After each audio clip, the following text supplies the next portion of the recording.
Order!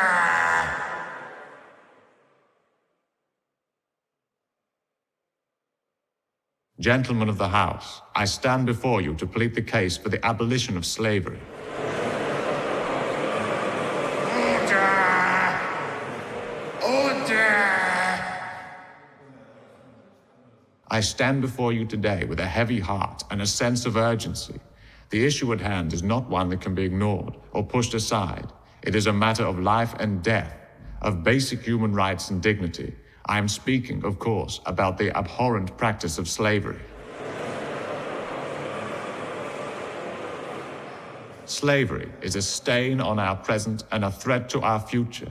It is the blot with which we will be judged by future generations. It is a cruel and inhumane practice that has no place in any civilized society. The very thought that human beings can be bought and sold like cattle, treated as property and denied their basic rights should fill us all with disgust and shame.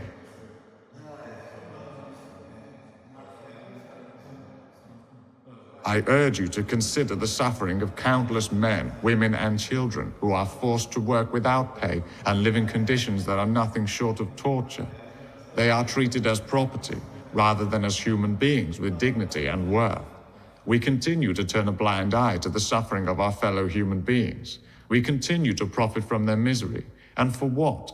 For the sake of a few extra pounds in our pockets? For the sake of a few extra acres of land? Is that worth the cost of another human's life? Is that worth the cost of our own soul? It is not only morally wrong to continue the practice of slavery, but it also goes against the principles upon which our country proclaims to uphold. We pride ourselves on being a nation of freedom and justice, yet we continue to allow such a heinous practice to continue in our name. It is not enough to simply feel disgust and shame. We must take action. We must do everything in our power to bring an end to this monstrous practice. Because make no mistake, slavery is a monstrous practice. I call upon each and every one of you to join me in the fight to abolish slavery. Let us work together to bring an end to this injustice and restore the rights and dignity of all people. I urge you, my fellow members of Parliament, let us be on the right side of history. Let us take a stand against slavery and make a real change in the world.